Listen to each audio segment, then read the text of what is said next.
Guys, welcome to my channel commerce tips and tricks. इस साल 2025-26 के स्टूडेंट्स के लिए प्लस वन जो कॉमर्स के स्टूडेंट्स हैं उनके लिए ये बैच जो भी स्टूडेंट्स आते हैं सारे प्लस वन के, ये मैं एक स्टार्ट कर रहा हूँ। अकाउंट्स का सभी चैप्टर इसमें कवर होंगे।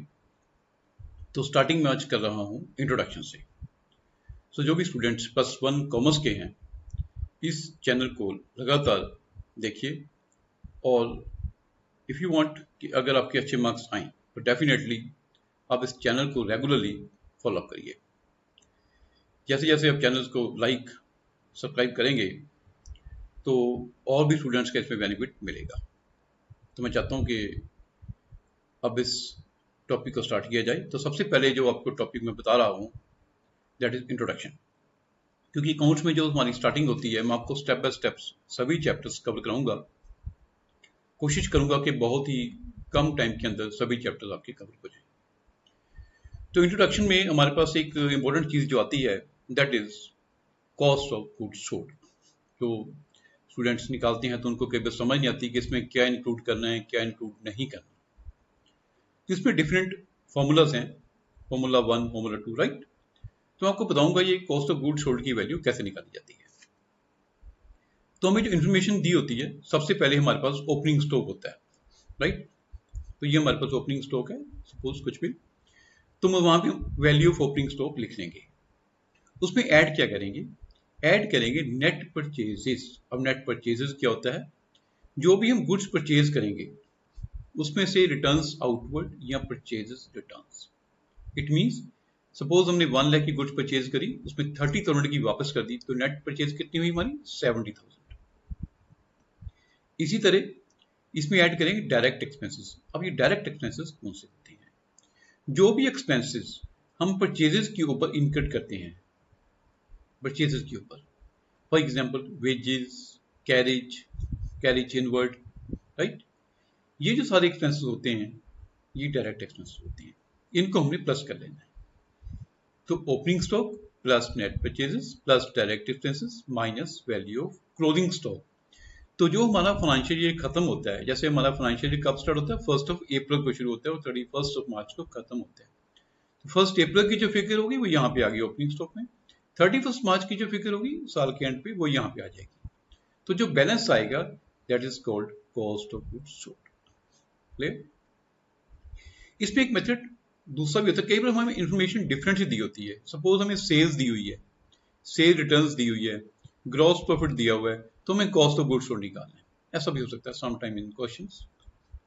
तो आपने करना क्या है, पहले नेट सेल्स निकालनी है। अब जैसे ये नेट परचेज थी वैसे ही नेट सेल्स निकालनी है। तो नेट सेल्स कैसे होगी हमारी, सेल्स माइनस सेल्स रिटर्न्स। तो सेल्स में जब आप सेल रिटर्न माइनस करोगे उसमें ग्रॉस प्रॉफिट माइनस करोगे तो वो आपका आ जाएगा कॉस्ट ऑफ गुड्स सोल्ड। ये तो हो गया कि कॉस्ट ऑफ गुड्स सोल्ड कैसे निकालनी है। इसके बाद एक क्वेश्चन भी हम आप डिस्कस करते हैं जिसमें आपको समझ आ जाएगी कि कॉस्ट ऑफ गुड्स सोल्ड की वैल्यू कैसे निकालनी है। साथ में हम आपको सेल्स के बारे में भी थोड़ा बताते हैं।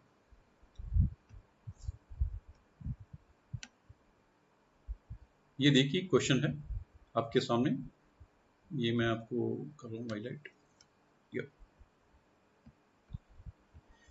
ये देखिए इसमें आपको इंफॉर्मेशन गिवन है, opening stock, purchases, import duty, closing stock. ये छोटा सा क्वेश्चन है। तो हमें निकालने को क्या बोला गया, find out cost of goods sold and sales. दो चीज निकालनी है, काफी बार इस टाइप का क्वेश्चन आता है। साथ में दिया गया नीचे ग्रॉस प्रॉफिट 15% ऑन कॉस्ट।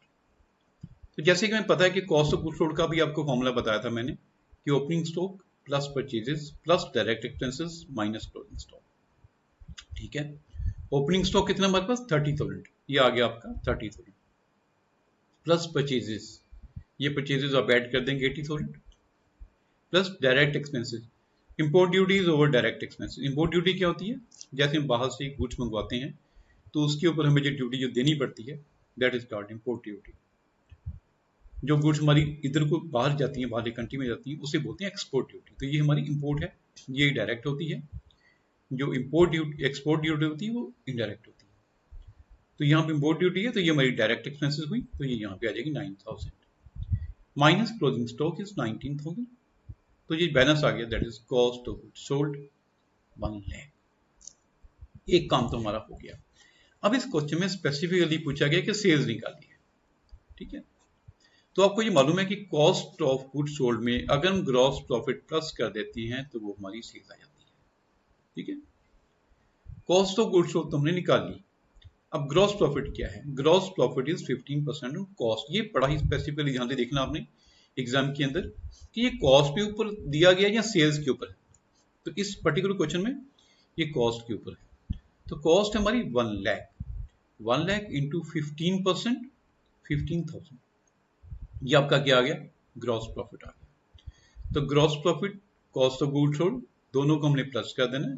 तो ये आ गया 115,000, यानी 1,15,000 रुपये, ठीक है। ये हमारी सेल्स आ गई। कई बार क्वेश्चन इस तरह होता है, जैसे ये था ग्रॉस प्रॉफिट 15% ऑन कॉस्ट, यहां पे है ग्रॉस प्रॉफिट 20% ऑन सेल्स। अब ये सेल्स के ऊपर है। तो जब आपको सेल्स के ऊपर ये पूछा जाए तो आपने इस क्वेश्चन को किस तरह करना, ये मैं आपको बता रहा हूं। आपने सेल्स को लेट कर लेना 100, राइट। सेल्स अगर 100 है तो ग्रॉस प्रॉफिट कितना है? उसने लिखा हुआ 20% ऑन सेल्स। तो 100 का 20% कितना आ गया? 20। कॉस्ट कितनी आ गई? Sales minus gross profit is equal to cost, क्योंकि सेल्स में से अगर हम ग्रॉस प्रॉफिट निकाल देते हैं तो वो हमारा कॉस्ट आ जाता है, राइट। तो ये देखिए, इसको स्क्रॉल करते हैं। यहां पे आपने यूनिटरी मेथड लगाना है। यूनिटरी मेथड क्या होता है? हमको जो निकालना होता है वो राइट साइड पे लिखते हैं, जो गिवन होता है वो लेफ्ट साइड पे लिखते हैं। हमें कॉस्ट, इस क्वेश्चन में हमें सेल्स निकालनी है तो सेल्स को हम राइट साइड पे रखेंगे, जो गिवन है वो लेफ्ट साइड पे रखेंगे। If cost is 80 then sales कितनी? 100।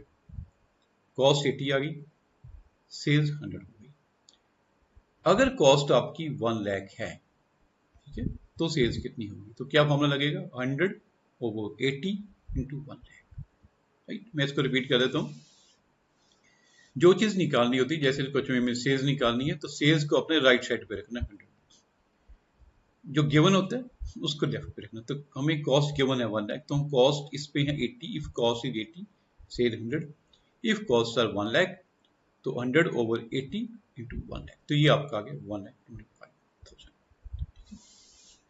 अब देखिए, इस टॉपिक में आपको आज मैंने कॉस्ट ऑफ गुड्स सोल्ड के बारे में बताया, ठीक है। इसके बाद नेक्स्ट एक टॉपिक जो आपको मैं अगले ब्लॉग में दिखाऊंगा। इस तरह करके जितने भी कॉमर्स के +1 के स्टूडेंट्स हैं, मैं आपको रिपीट कर रहा हूँ, कॉमर्स +1 स्टूडेंट्स, इसको लगातार फॉलो कीजिए। इस चैनल में आपको काफ़ी हेल्प मिलेगी और डेफिनेटली इसके बाद धीरे धीरे करके आपका जब थोड़ा प्रिपरेशन हो जाएगी तो आपको मैं इसके बाद जो भी इंपॉर्टेंट क्वेश्चन होंगे +1 में सभी चैप्टर्स के, वो मैं आपको बताऊंगा, उसकी प्रैक्टिस भी कराऊंगा, ताकि आपके काफ़ी अच्छे मार्क्स आ जाएं। तो अगर आप बिगिनिंग में इस चैनल को सब्सक्राइब करेंगे, लाइक शेयर सब कुछ करिए, ताकि डेफिनेटली अपना बेनिफिट करिए और जितना हो सकता है सबका बेनिफिट मिलेगा, क्योंकि कहते हैं कि कर भला हो भला। तो सबका भला करिए। Good luck, bye bye, thank you.